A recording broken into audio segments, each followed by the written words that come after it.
श्री शिवाय नमस्तुभ्यम। हर हर महादेव। उत्तर प्रदेश गुरु public school शताब्दी नगर मेरठ में गुरुजी पंडित प्रदीप मिश्रा जी के द्वारा शिव महापुराण कथा शुरू हो गई है। ये कथा 7 दिवसीय शिव महापुराण कथा जो कि 15 दिसंबर से 21 दिसंबर तक आस्था चैनल यूट्यूब के माध्यम से 1 बजे से 4 बजे तक देखी जा सकती है। आज की कथा 18 दिसंबर आज की चौथे दिन की कथा पूर्ण हो चुकी है।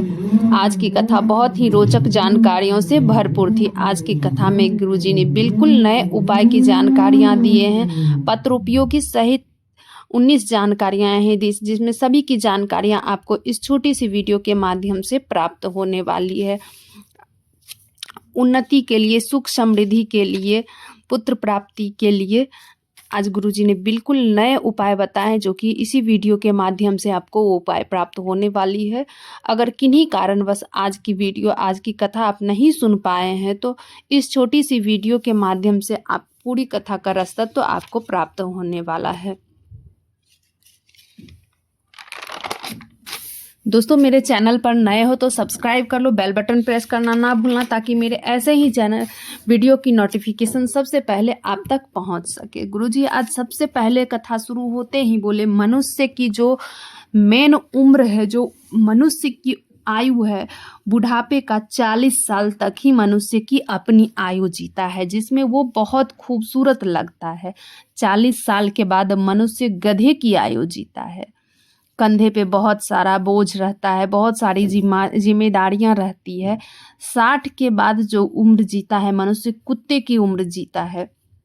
60 से 80 की बीच के उम्र कुत्ते की जीता है। मनुष्य के 80 के बाद जो उम्र होती है उल्लू की उम्र जीता है। मनुष्य अपनी आयु मात्र 40 साल तक ही जीता है। ये सारे उम्र जो है 40 साल के बाद इन सारे जीवों की उम्र मनुष्य को मिली है। गधे की, कुत्ते की, उल्लू की, इसके 20-20 साल की उम्र मनुष्य को दी गई है। बढ़ते हैं आज की कथा की दूसरी जानकारी की ओर। गुरुजी बोले, अपने घर के अंदर सामान बढ़ाओ या ना बढ़ाओ पर व्यवहार जरूर बढ़ाओ। व्यवहार कभी मत छोड़ो, व्यवहार कभी कम मत होने देना, नहीं तो जिंदगी नर्क बन जाएगी। बढ़ते हैं आज की कथा की तीसरी जानकारी की ओर। शंकर भगवान को जब भी धतूरा चढ़ाएं, नंदीश्वर महादेव के नाम से चढ़ाएं। ये विशेष उपाय गुरुजी आज बताए हैं। शंकर भगवान को जब भी आप धतूरा चढ़ाएं तो नंदीश्वर महादेव के नाम लेके अपनी कामना करते हुए, अपनी कामना बोलते हुए महादेव को धतूरा चढ़ाना चाहिए। सारी समस्या का समाधान हो जाएगा, हर एक मनोकामना पूर्ण होगी, नंदीश्वर महादेव की कृपा से जरूर पूर्ण होगी। बढ़ते हैं आज की कथा की चौथी जानकारी की ओर। रितु जी का पत्र आया। बाबा की महिमा की मैं क्या गुणगान करूं। मेरे पति को लीवर में बहुत बड़ी बीमारी हो गई थी। डॉक्टर बोला लीवर ट्रांसप्लांट करने के लिए, बहुत पैसे लगाए पर ठीक नहीं हुए। फिर मैं बाबा पे जल चढ़ाना शुरू की। लीवर ट्रांसप्लांट का पैसा नहीं था, अब क्या करे, बाबा के भरोसे जल चढ़ाने लगी। आखिरी में मैं बाबा पे छोड़ दी, बाबा को 1 लोटा जल चढ़ाने लगी। कुछ दिन बाद ऑपरेशन कराई। डॉक्टर बोला लीवर डैमेज नहीं है, ठीक हो गया है। बाबा की कृपा से उसी का आभार व्यक्त करने में कथा पंडाल में आई हूँ। बढ़ते हैं आज की कथा की 5वीं जानकारी की ओर। शिव जी का एक नाम है भाव, जो 1 लोटा जो जल जो चढ़ा देता है महादेव को भाव के नाम से, तो महादेव को उसके पास, उसके दरवाजे तक आना ही पड़ता है। बढ़ते हैं आज की कथा की 6वीं जानकारी की ओर। पुष्पा जी का पत्र आया। गुरुदेव, मेरे पापा को ब्लड कैंसर था, जिसके कारण मेरा पूरा परिवार परेशान थे। मैं अपनी माँ को लेके काशी ले गई, शिव जी का दर्शन की, धन्वंतरी कुएं का जल भी लाई। आपकी कथा में धन्वंतरी कुएं का मैं सुनी थी, तो मैं वहाँ का जल भी लाई, अपने पिताजी को दी। सीहोर गई, रुद्राक्ष लाई, रुद्राक्ष गला के बाबा पे जल चढ़ा के मैं अपने पिताजी को पिलाते गई। बाबा की कृपा से आज मेरे पापा ठीक हो गए हैं, एक भी दवाई नहीं चल रही है। उसी का आभार व्यक्त करने हम कथा पंडाल में आए हैं। बढ़ते हैं आज की कथा की 7वीं जानकारी की ओर।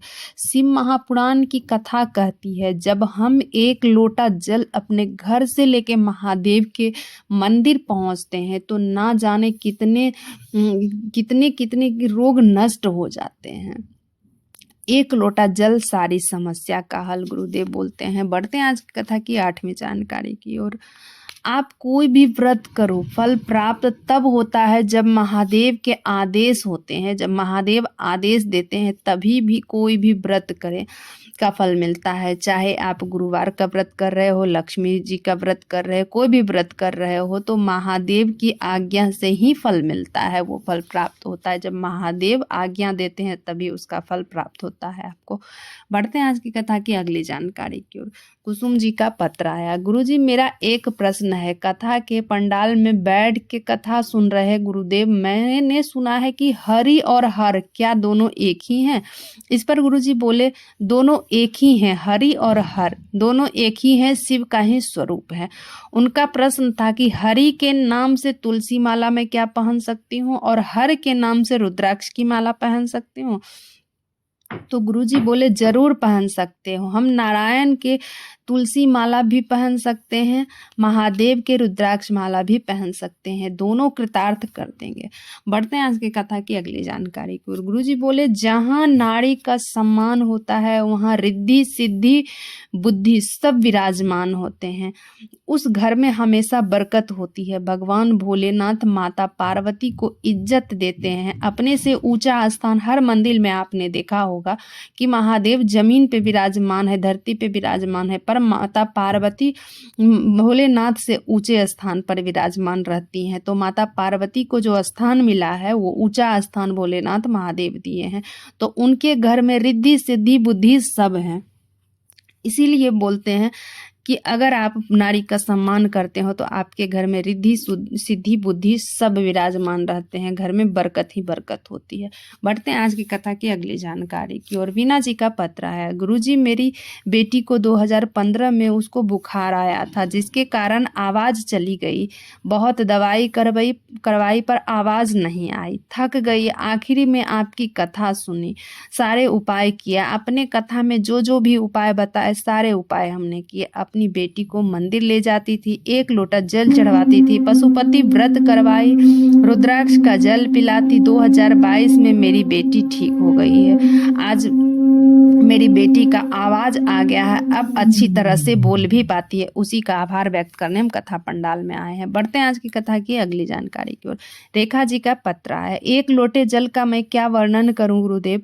मेरा बेटा 5 साल से नौकरी की तैयारी कर रहा था, कुछ नंबर से रह जा रहा था। तब मैं आपके बारे में बेटा को बताई, पशुपति व्रत की। मेरा बेटा एक लोटा जल चढ़ाता। कथा पंडाल में मैं बाबा से विनय की। आज बाबा की कृपा से मेरा बेटा मंत्रालय में नौकरी कर रहा है, उसी का आभार व्यक्त करने आई हूँ।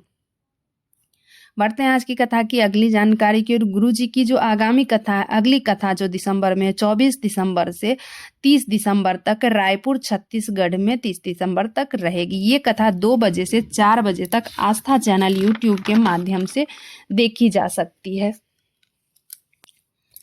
अब जो है आपका विशेष उपाय, जो एक चावल का दाना, एक अक्षत जो है, एक अक्षत से जो विशेष उपाय, बेलपत्री के वृक्ष के नीचे मात्र एक चावल का दाना किसी भी सोमवार को चढ़ा दे तो आपकी उन्नति ही उन्नति होगी।